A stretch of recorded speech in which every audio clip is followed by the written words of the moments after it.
Hey guys, AK James 762 here. This is going to be like a dual purpose type video because I had a viewer who watched a few of my other videos and had some questions, so I told him that I'd go ahead and do a video for him. Now, I'm also going to incorporate in this video my philosophy on the whole shit hit the fan, you know, what guns should I have?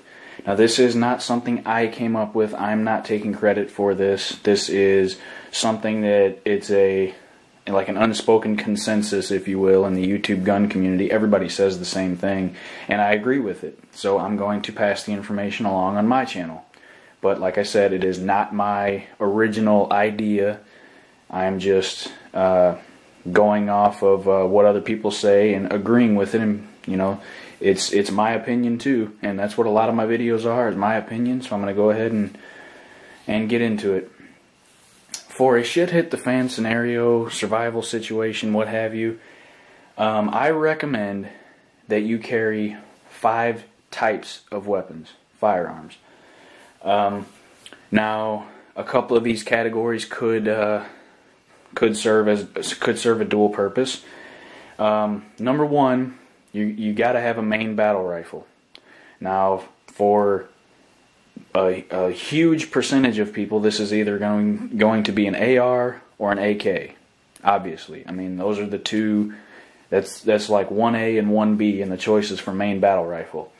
But you know, for those of you on a lower budget who may not be able to afford an AK or an AR, especially now that the prices have fucking skyrocketed, you could substitute an SKS. It's an SKS. It's the Yugoslavian version. If you've watched my videos, you've seen numerous videos with it.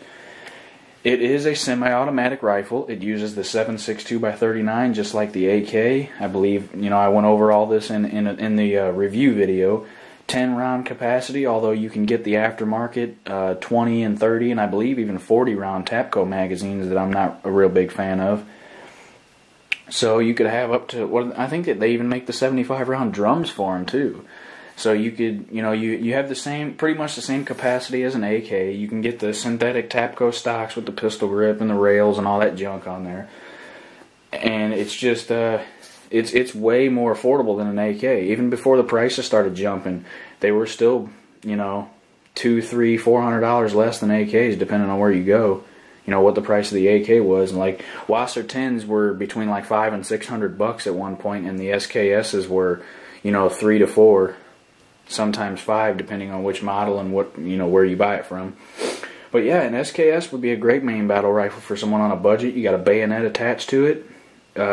You've got the full wood stock, and with the Yugo, you got the grenade launching attachment. If you have grenades, they sell those rubber dummy grenades. Same round as an AK, so it's going to have similar performance. The SKSs are a little more accurate, though, so you're going to have better accuracy. It's got the same reliability as an AK. I mean, it's not going to stop working. You could also substitute in like an HK91, an HKG36, an FN, FAL. Those are all, you know, 223 or 308 caliber. I would suggest to have either a 223 5.56 or bigger as a main battle rifle. I wouldn't suggest a 22 as a main battle rifle, but that, like I said, is just my opinion. Another firearm you can use as a main battle rifle, and some people may, you know, kind of look at you strange, is a Mosin. Mosin the gun. You can use a Mosin as a main battle rifle. It's a bolt action. It only holds 5 shots, but still, if you can manipulate that bolt, you get good at manipulating that bolt, you're quick at it, you're quick at reloading, acquiring those sights, hey, you can use that as a main battle rifle if that's all you can afford. And getting into the next one, okay, so we got main battle rifle, next one, hunting rifle. Have to have a hunting rifle. Well, I mean, you don't have to have a second rifle to use for hunting. Like I said, your main battle rifle could serve a dual purpose, and you could hunt with it. People hunt with AR-15s, people hunt with AKs, SKSs, people hunt with Mosins. You know, it could, you know, it serves a dual purpose. It could be your main battle rifle as well as your hunting rifle. But if you wanted a specific rifle for hunting, and you wanted to lug around the extra gun, I would suggest something in either 308 or 30-30, 30-06. Obviously a 30-30 is going to be a lever action, but I would prefer a bolt action if I were choosing a specific rifle for hunting, because bolt action is the most accurate rifle platform out there.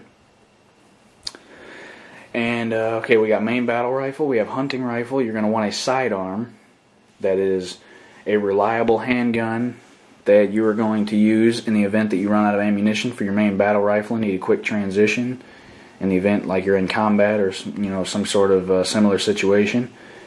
This could be a semi-automatic pistol, it could be a revolver, it could be whatever you want it to be. Your sidearm, that's the gun that is going to be on you all the time. It's going to be on your hip or on your leg or wherever you keep your main sidearm, your main pistol. That's 3 categories now. Main battle rifle, hunting rifle, sidearm. Next category, shotgun. 12 gauge, has to be. For the reason is, there is such a variety of shells out there for a shotgun. You need a shotgun in a shit hit the fan situation. If you can only afford to buy one gun, you can only carry one gun, whatever, get a 12 gauge Mossberg 500. Inexpensive. You can get a Maverick 88, the field model, the 6-shot. That's the one I would suggest, is the 6-shot field model. You can get one of those for like $250. I mean, and it comes with I believe the 26-inch barrel or 28-inch barrel. It's got the vent rib on there, but you can switch it out to an 18.5-inch home defense barrel. You can switch it out to a rifled barrel with rifle sights on it for slugs. There's just so much versatility in the 12 gauge. All the different loads. You can use it as a breaching tool. You can hunt with it. I mean, that's why it's got a category all its own. And the 5th category is a 22. Preferably a 22 rifle, either bolt action or semi-automatic. I have the Savage Mark II up there. You can get a Ruger 1022. It's a very popular firearm for the 22 category. And you can carry a shit ton of 22 ammo on you. And it's not going to weigh all that much. Well, I hope that answered that question. Okay, you want some kind of main battle rifle, but that could also double as a hunting rifle. You want some kind of hunting rifle, and as I said, you could have a dual purpose. You want a sidearm, which is a pistol that's going to be on you all the time. You want a 12 gauge, and you want a 22. But you could take a main battle rifle, a sidearm, a 12 gauge, and a 22, or just eliminate the 22. You could take a main battle rifle, a sidearm, and a 12 gauge, and you could use either your main battle rifle or the 12 gauge to hunt with as your hunting weapon. There's just so much versatility out there. You don't have to have 5 specific guns for each specific category. They could serve a dual purpose. Now, this viewer also had a question relating to how you would concealed carry a rifle in a shit hit the fan situation. Now, I don't really recommend trying this, but it could be possible. Now, if you had like an AK underfolder and you put like a 10-round magazine in it, and you had a big trench coat, and you could like put a sling on it, you could sling it on your shoulder and hide it in a trench coat or something. Or if you've ever seen the original Terminator movie, how Reese does that 12 gauge, he saws it off and he ties the rope on it and hides it under his hides it under his trench coat, excuse me. Or if you had a what the hell am I, like something like an HK MP5, like a 22, where it's got the collapsible stock, or if you have something with a collapsible or folding stock and you can put a smaller magazine in there or something like that, that'd pretty much be the only way. I mean, it's not really practical to conceal carry a rifle. He also had a question regarding full auto AKs and M16s. Now notice I said M16 because M16 is the full auto AR-15. Now he asked if they are legal, and yes, they are legal to own. You just have to go through all the red tape with the ATF because it is considered an NFA firearm. And if you're not familiar with what NFA firearm means, it is regarding the National Firearms Act of 1934. Now, I printed off some information about it. If you want to know about it, I suggest you go ahead and Google it. If you're looking to buy one, first of all, you're gonna have to find somebody who's selling one. Second, you're gonna have to find if it's in your price range, which they're multiple thousands of dollars. But I think an M16 is like 15 grand or something like that. It's probably even more now. If you find one in your price range, you want to buy it, you got to contact the person, and you're going to set this whole thing up. You got to go online and like Google or Yahoo or wherever and try to find a Class 3 firearm dealer in your area, because you can't just send it to a regular FFL dealer. It has to be a Class 3 dealer because they deal in NFA firearms. So after that, you got to pay your $200 tax stamp plus the price of the gun, and then shipping costs or whatever. And once you fill out all the bullshit paperwork and wait like a damn year, then you can get your gun.